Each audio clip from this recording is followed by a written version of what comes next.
Cease what you are doing and gaze at me. Stop everything, save for the thrumming of your heart. Theft. It is an especially sweet vice, more elegant than vandalism, and more complex than simple robbery.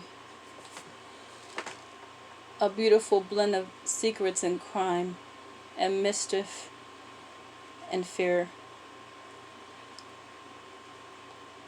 Like dear Heathcliff, I am defined by my all-consuming passion.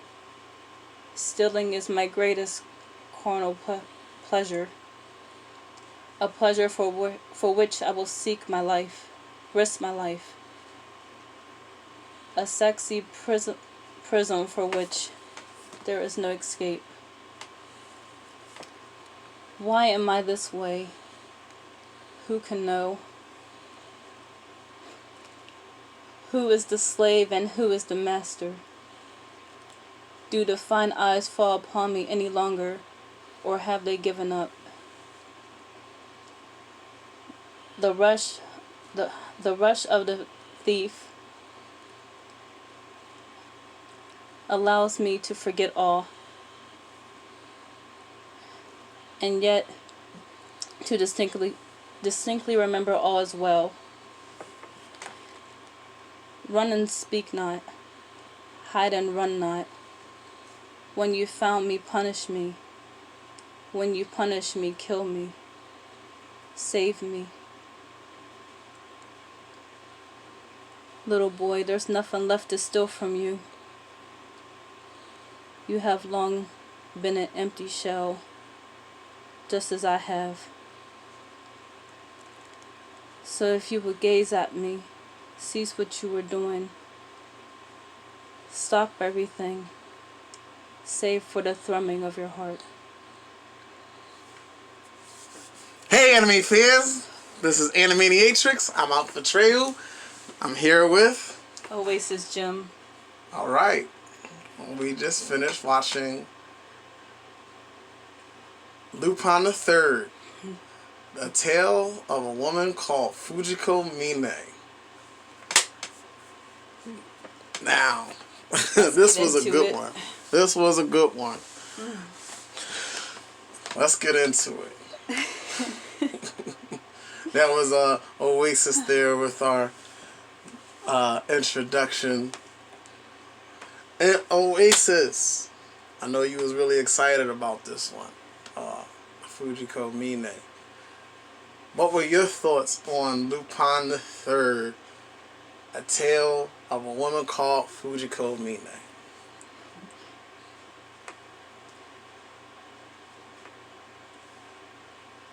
I thought this anime was going to be about a woman who falls in love with different men while fighting herself to only love one man. That's deep. That's what it seemed like it was going to be. But it was actually about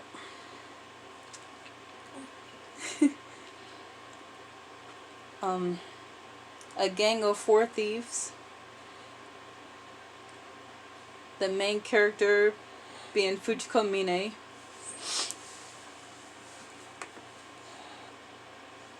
She is a seductive character, and she uses her body to get whatever she wants from men and females. I basically thought it was going to be classic Lupin the Third, like how we watched Lupin from older older versions of Lupin. I thought it was going to be that, but just basically like a more up to date version of Lupin the Third. Thought there was going to be the gang, Lupin and the gang, and I thought it was going to be like basically, them pulling off the heist. But what it, you know what I'm saying, like she said, it ended up being basically still a classic, but more in particular, if this was around the origin, well, what it seemed to be, or like the tone from how it started, seemed to be the origin of how they all came together, or how they all met each other.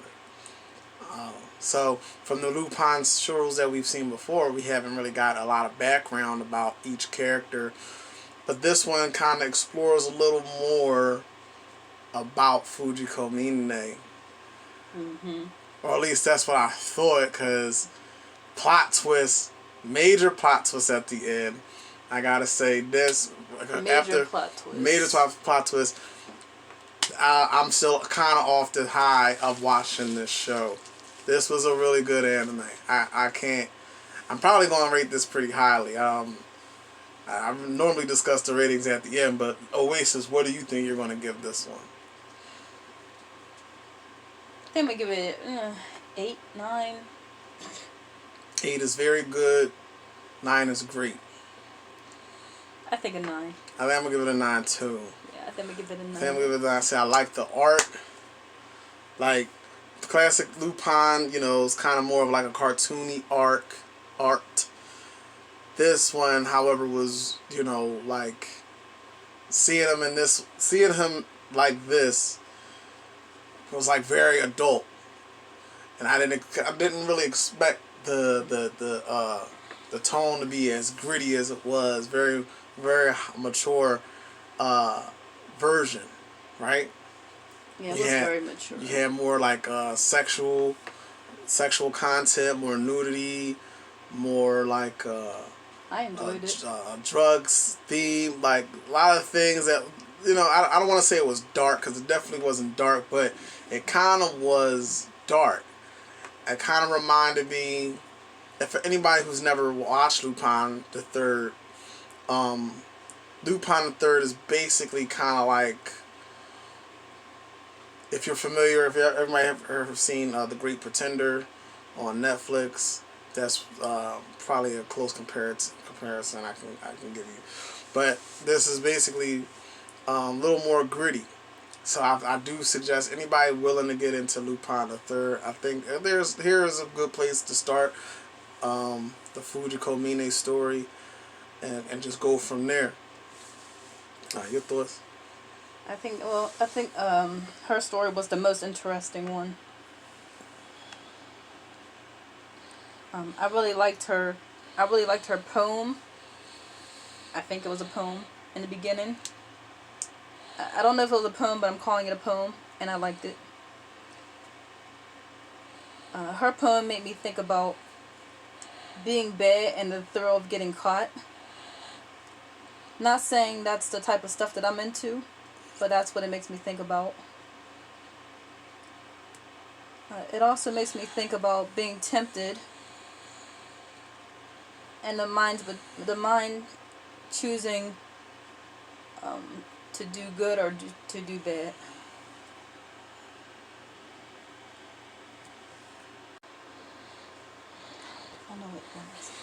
So I think this version of Fujiko was definitely the sexiest version of Fujiko I've seen. Fujiko did her thing in this shit. Like, I ain't gonna front. She did her thing in this shit. I was on the screen the whole time, like, yo, like, this is, like, the whole thing. I like the fact that this entire show felt like a movie. Each episode felt like a mini movie.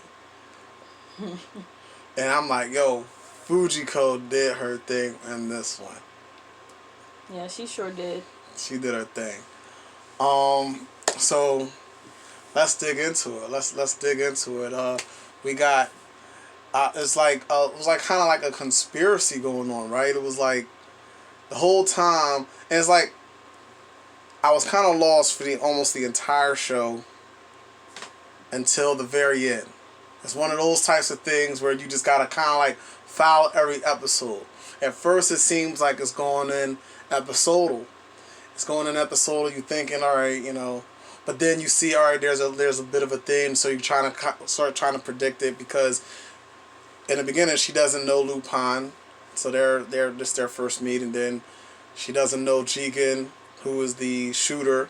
She doesn't know the samurai, who, later on down the line in different versions of Lupin. For those who know, these four are basically the classic gang. They get together and they pull heists together. So to see the beginning, or what or a version of them where this is like kind of like the origins, to see how she meets Lupin, or see how Lupin meets Jigen, and see how they start working together. Like, all of that was exciting for me, and so it like started at first. It started seeming episodic, but then it started to tie, somewhat of a plot, which I'm really not used to seeing with Lupin, but I was definitely enjoyable. And then like the second half of the show starts to turn into like this conspiracy, and then you're like, oh shit, like what's going on? Like, what's going on with Fujiko? Like, I didn't know her back story was this deep, or so you think, right?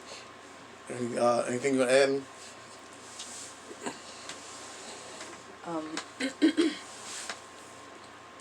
Yeah, like I said, I'm just still off the high of the show. Like, I'm still kind of like trying to. It's like one of those type of shows that you watch and you just gotta kind of like sit on it. Like, not. It's kind of like, what did I just watch? But like in a good way. It's like, what did I just watch? Like, let me just. Like, damn, that was good. Now it's over. Like, it almost kind of leaves you wanting more, or at least it makes me want more, because it's almost like, now that we have this kind of ending, it's like you want it to be a little bit dang, I feel like I want to watch another installment to this, right? Mm-hmm. So I hope they do make another one. But this video was not video. Version. Yes, it was very interesting. It kept my attention the whole time. I kept watching her opening over and over until I finally dang near remembered just about everything she says in the beginning. She really enticed me. Yeah, she's like Fujiko. See, I kind of slept on Fujiko at first. She kept me staring at the screen too. I kind of slept on her at first. I like, and the older Lupin, the third, is like she was supposed to be that character, like, she's the shit, like, type character. She's, everybody wants her. She's seductive. She uses her body for what she wants. But I wasn't really fazed by her until watching this, and now I'm like, yo, Fujiko, like, she got it going on. Now we actually see what she can do. Now we actually see her in a light that's like, she's seducing everybody, men, women, children. She's even seducing the viewers. The viewers, like, yo, she was really like making us want to keep watching her. Yeah, she did her damn thing in the stream. Lupin, like, and I didn't know there was this, like, I knew that Lupin and Fujiko had a bit of a history.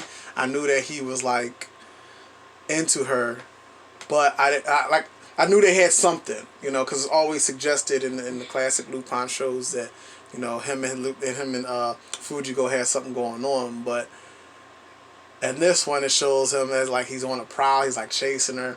So it didn't really go deep into that. I kind of wanted it to go a little bit deeper into that, because he's like, I'm going to get this girl. I'm going to get Fujiko.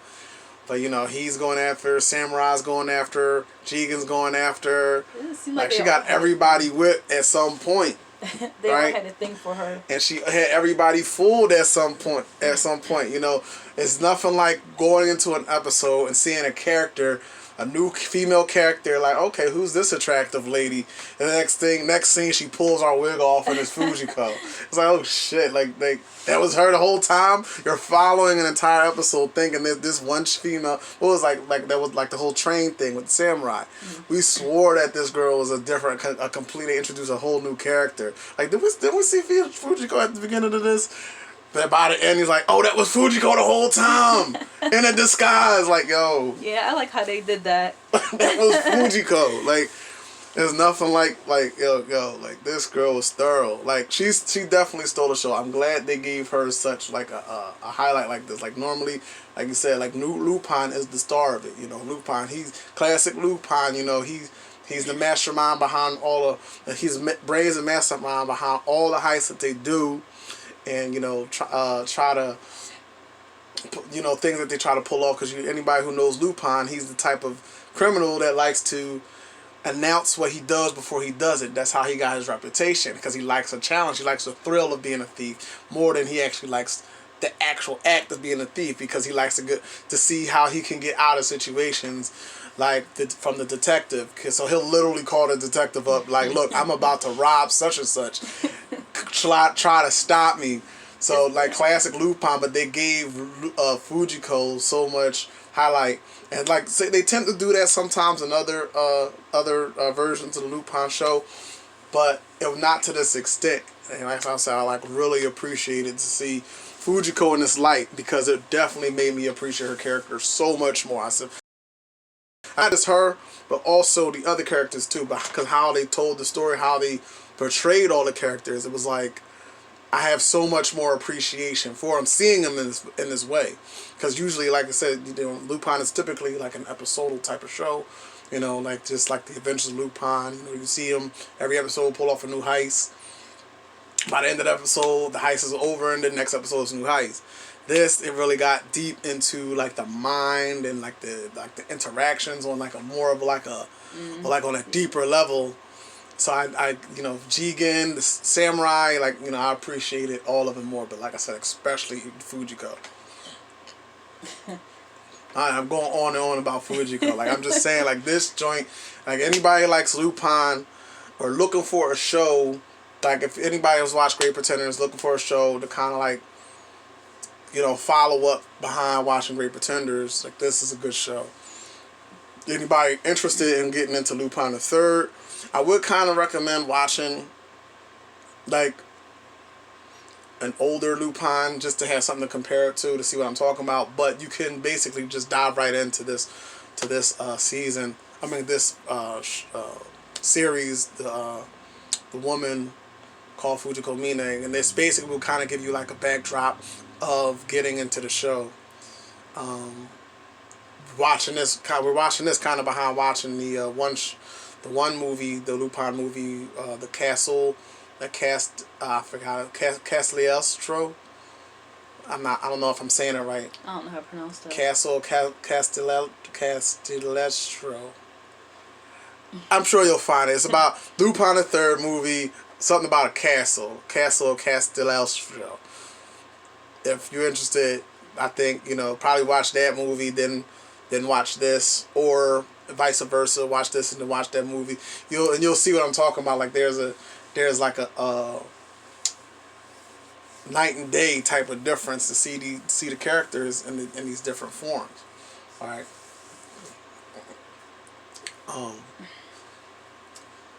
Obviously, like I said, Fujiko is the star of the show. I do like how Lupin was announcing what he's going to do before he actually does it. Mm-hmm. I felt like that was hilarious.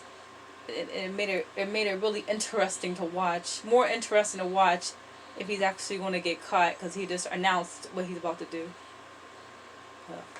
I enjoyed watching that. It was funny.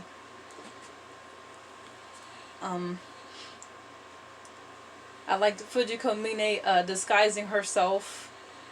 Mm-hmm. She was a teacher one time and an opera singer the next. I like her different outfits. We didn't know. Well, I didn't even know if it was even her until the ending. And it showed her motive of she wanted to steal something at the end. I do like how they put that in there. Was also I also liked how everybody kept falling in love with her. That was yeah, I also liked that too. Like she even had the detective. Like I was surprised. Everybody was falling in love. Even the detective, Pops. Everybody. Pops was like he typically. See, if you watch Lupin, you'll know like Pops is typically like he just run around trying to chase after Lupin. But in this, he actually was tapping that. I was like, yo, did he hit that? Like, I'm looking at the screen like, yo, is Pops really clapping? Yeah, Pops is clapping. Yeah, they I was kind of jealous on the low. I was kind of jealous. I'm like really? What? Pops? I thought that like, not that I'm jealous, but I was kind of like jealous for Lupin. Like, yo, this is supposed to be Lupin getting clapping them cheeks. You know, Pops is in the room clapping them cheeks, and it shows it from the perspective of his homie. I mean, the underling bull. I forget his name. Oscar. Oscar, yeah, Oscar. It showed it from the perspective of him because Oscar, he had somewhat of like a bromance, homo type love affair for Pops, right? It seemed like he was like, he wanted Pops' attention. So anytime Fujiko come through, or I guess what Pops is like arresting Fujiko, and in order to get out of it, Fujiko's like letting him clap them cheeks. That's what I got out of that. And so, you know, they showed all the guards like at the door, like, oh shit, he in there clapping them cheeks. He's letting her off the hook because she's giving him her body. Right, and then the bull Oscar, he comes up. He develops just a mad hatred for Fujiko. And it's so funny because in that other episode with the opera singer, how he just cussed her out. Like, yo, he was so mad. He was like, what do you call her? He's like, you sluts. He pulled no punches. He was like, yo, I was cracking up. Like, yo, this dude is really in love with Pops. He really want Pops' attention. Like, I don't know if it was like a sexual type of love, or if he was homo, if there was a bromance, or what it was, but whatever it was, he wanted a piece of Pops to acknowledge him. But Pops turns around, you know, he's like, so Pops is like, you know, he's giving Fujiko the D, and even to the, she recorded that shit. You remember that? She recorded them, giving it to her, and then what happened? She recorded it, and he heard her play it. He was pissed. He was like, "What?" I forget how he did it. Oh, because he thought no, she played it to him, and he thought that it was him in pain or something. But it was really fucking. She was playing that to Oscar, and yeah. Oscar was freaking out. And he found out that's what it really was. Yo, he was hot, yo. He thought she was in there. Yo, he wanted to kill this girl. He was on this girl like that. Like, yo, it drove. Yo, that joint. Yo, this show is crazy. It drove and like doing that. Like how she like that. The relationship between her and Oscar was just hilarious. How she's like playing him, and then he's like pissed at her. He hates her. Like, yo. That guy was deep. He went as far as dressing up as her. The fact that Pops was clapping cheeks, like nobody else was. Like she was, everybody else, she was just teasing, like, you know, seducing. Like, I'm pretty sure there was a lot of other guys, because I think there was a few guys that she did sleep with because, you know, they were a target. But like Lupin and Jigen and the Samurai, they weren't hitting. They were just they were teasing everybody. But when it came to a mark, you know, she tried to get, you know, basically steal something from somebody that had something that she wanted. She would sleep with him, or resort to sleep with him, or if she didn't have to, she would go about stealing from him a different way. But yo, Fujiko, would you say that Fujiko is waifu? Would you say that Fujiko is best? You think she's waifu? I do. You do? I'm scared of Fujiko. I ain't gonna lie. I'm kind of scared. See, because a female like that, then she'll have your head all messed up. She had your head all like in the clouds, you know. Oh yeah, like. Oh yeah. So seductive. She's so sexy. You know, she's sitting there blowing your mind. Then you wake up with nothing. Yeah, she's one of them. Yeah, you wake up with nothing in an alley somewhere. Yeah, you think she's the perfect girl, then you wake up. It's something straight out of your fantasy. Wake up and she stole everything. Okay, now maybe she's not waifu. I'm kind of scared of that. Like, she's not. That's that Cardi B. That's that Cardi B shit. When Cardi B Was it robbing niggas to slipping stuff in their drink type shit? Like, nah. Yeah, I guess no. I was just thinking about her body. Well, yeah. Her body's waifu. Her body is waifu. But the way she is. Don't get me wrong. If Fujiko threw that, if Fujiko threw me the panties, I'm catching them. But waifu, I don't know, baby girl. I don't even know if I want you around me with anything on me. I'm showing up with a robe on at your hotel room. Like, I'm not fucking around. Yeah, I'm nothing on you. Like, no, the Fujiko, she's dangerous. She probably stole your robe. This girl, sticky fingers. Yo. She's a mess. I like her though. So then it turns, so then the show turns, and like I said, the second half of the show turns like dark. It turns into like somewhat like a what would you call that? Like Illuminati type stuff. You know, they got the owl dudes with the owl heads, and like you're trying to piece together. That kind of like shows like that where they like give hints and clues, like certain things are going on. You're trying to piece together. All right, what's going on? What's this about? And you gotta watch till the end. You gotta really pay attention to what's going on. It draws you in. Like, what's going on? You trying to piece it all together. And then in this, like, it reminded me of like all the stuff that was happening was kind of reminded me of what is that? Magical Girl, Madoka Magica. Like the graphics or like the artwork or, you know, but then it turns out it was because people was high. Like, we're seeing a perception of somebody that was high, right? Like Lupin. Lupin's at the science facility, and like, you know, he's seeing all this dream stuff.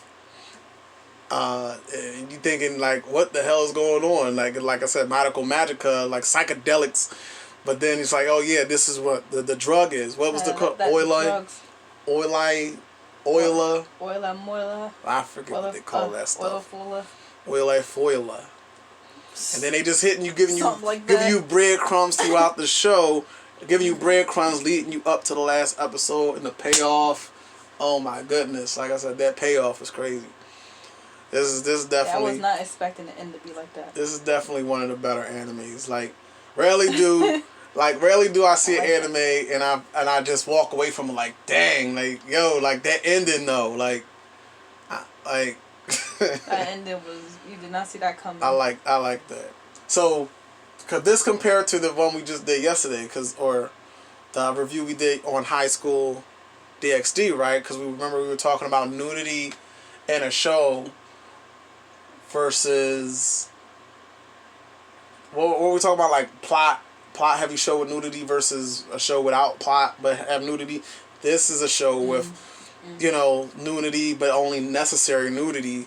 You know, they only show scenes where, like, let's say she's about to seduce a guy, you know, she might strip down, or she's getting in a shower, or she you know, she's swimming, skinny dipping type nudity, versus High School DxD where it's like he thinks of the girls with her clothes off and her clothes just explode down. Everybody is naked and stuff. Like, so my question was, is this what you were referring to? Like, you like a show with only necessary nudity, with a heavier plot, or you could take a show like High School DxD too, like, you know, just in your face nudity just for nothing, no reason. Just here's a shot of some panties just cause, you know, girl fell and you just see her bare ass. I like both. You like both? Okay. I think came like from coming up to now, I like both. Okay. But what I don't like is when the guy nose always bleeding. Yeah. No. Yeah. That really like. Yeah. Hurts. Like Lupin's kind of like that, but he's not really. Like, he only gives like the reaction, like the turn on. Like, he doesn't give like the nosebleed and all that. He makes it funny. I like how he acts. Like, he goes after I could deal. Yeah, I could deal with him. Yeah. He deals with it more of a way that's like, yeah, I'm on it, versus like, you know, just falling out and thinking about it. Like, yeah. Nose like, bleeding everywhere. Just stuck in your thoughts. like how Lupin acts. So, Jigen, like I said, Jigen and Samurai, I have much more respect for them. Love them in this. Love this version of them. Got to see Jigen in rare form. Got to see Samurai in rare form. This dude is like doing the Matrix, slicing bullets. Like, I really like that. Yo, like they made him so cool. They made both of them so cool. They made everybody cool in this all joint. of them. But I like how what's his name? The guy with the gun. Jigen. I like how he He's a marksman. Like, He's a marksman. Yeah. I like how he had perfect aim. Marksman. He always hits his target. Everything. He always hits his target. Like, yo. That was awesome. And I like the samurai, how he cuts through everything. His sword cuts through everything. He cut this dude. Cut through steel. Cut through metal. And flashpoint slices like. he don't have to try hard. Like, you don't even see him swing his sword. You just blink and like everything is sliced up.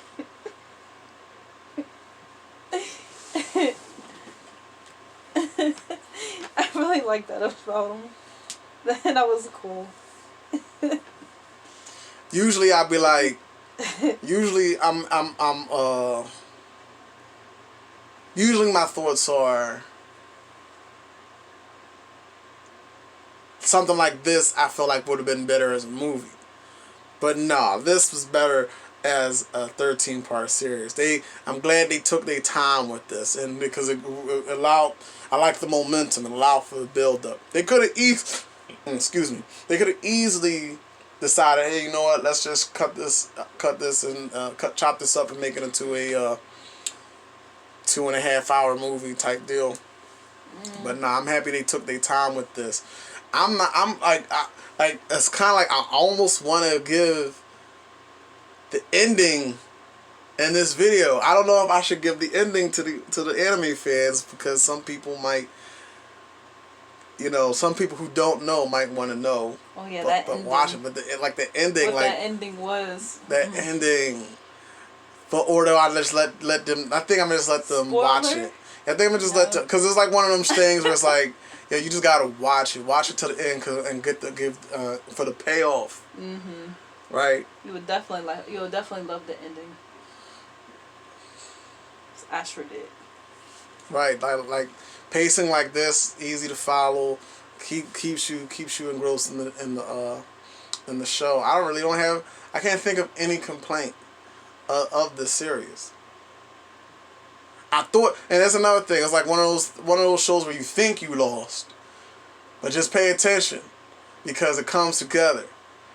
I like shows like that. Like, I'm like, all right, I'm thinking I'm lost. I'm like, am I lost? Did I miss something? Like, no, you didn't miss anything. It's just, that's just how the show is.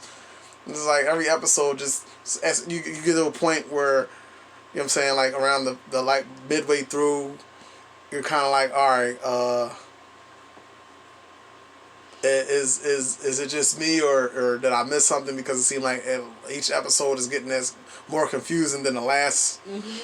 But then it's like, no, it's just how the story is being told, and like half of the story is being told. Like, there's one episode where the entire episode is a psychedelic trip. You know what I'm saying? So it's like, just bear with this joint, because it ties together and it pays off in the end. I have no complaints. I think I am confident in giving this a 9.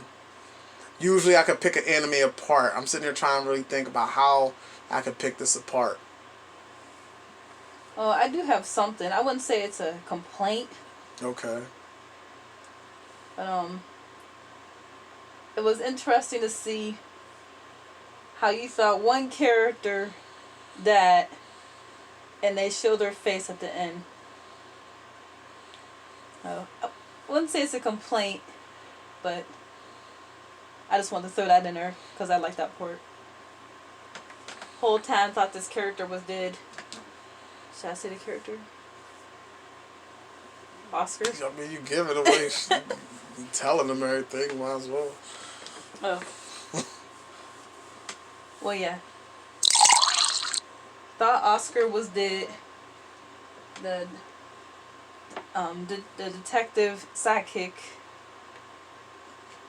You should have said spoiler warning Oh. before you said, because I don't think we really gave too many spoilers in this video until you just now saying that. Yeah. Oops, so sorry for the spoiler. I mean, we do spoilers anyway. They should know by now. They should know by now we do spoilers. I just don't think we said anything yet that really gave too much away. All right, well, I guess I'll stop there before I give too much. No, I mean, because I was about to say, I was just gonna mention one of my favorite episodes was that episode with the girl with the girl with the tattooed body. Her whole body was covered in like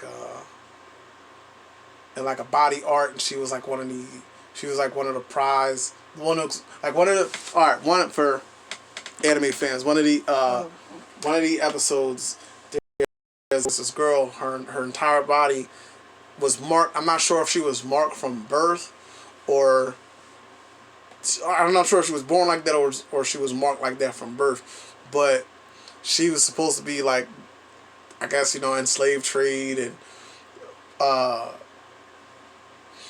she's supposed to be a slave trade, but she was like worth all this money, and she was basically something that Fujiko wanted to steal. And so, like, you see Fujiko in rare form, and you're like, yo, what is going on with Fujiko in this episode? Okay, yeah, I remember that part now. What is going on with Fujiko in this episode? She was, like, obsessed. She was, like, obsessed with this girl. I'm like, Fujiko is drawing in this heist. Like, I'm thinking, like, Fujiko's gonna try to pull this heist like she normally do. Like, no, she was drawing in this heist. Yeah, she really was. I couldn't understand it. I think the girl was like worth all this money, and Fujiko was on it. Couldn't tell what she wanted to do to her. Yeah, like help her, kill her, what? What are you trying to do? But yeah, she really wanted her. So, like I said, anime fans, I think that's all for my commentary on this. I don't really like I said, I kind of want to pick this joint apart.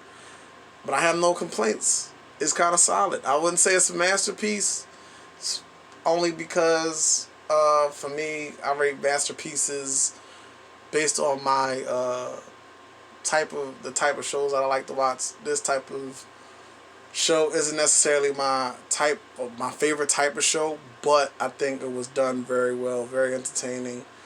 Like no holes in it at all. It started off kind of slow. I will give it that. It was kind of slow to build up steam, but I think by the 4th or 5th episode, the train really started going, and you're in for a ride once that train starts going. Yeah, it definitely starts picking up later. Yeah, I think just bear with it. Yeah, I think that's the only thing. Give it time, because it's definitely worth watching. Right. And how about that scene with the little girl, right? You could tell Fujiko making the girls' panties wet in the classroom. Oh. Yo, man, like, y'all just gotta watch this show. Like, I'm gonna set another spoiler. Like, all the girls in that classroom panties was drenched and soaking wet over Fujiko. And then she ended up in the bedroom with the little girl. And that was a sight. Plot twist. All these plot twists. Oasis is over here fanning herself. Some of these sexy scenes, man. I'm telling you, if you like Fujiko, you never seen Fujiko Midnight, and you never seen her in this version of her. You seen her in rare form. Watch this joint. Yes, definitely. Watch this joint. If you like High School DxD. If you like that type of show, then you definitely gonna like watching something like this, where the plot is like a lot heavier, more mature type of nudity based or adult type theme. I wouldn't say it was like rated X or anything. Probably like rated M. But yeah, that's it for my commentary. I gave it a solid 9. Um, I also gave it a solid 9. yeah, probably won't be doing another video on this, but there are other Lupin series to come, so we'll definitely touch on Lupin and his other forms. So, any final thoughts? Fujiko Fujiko Mina also remind me of Catwoman. Catwoman, yeah, that's a nice comparison. Yeah, she's like Catwoman. Her seductiveness and her stealing, the way she steals, remind me a lot of Catwoman. I got a lot of Catwoman vibes watching her. So I enjoyed it a lot.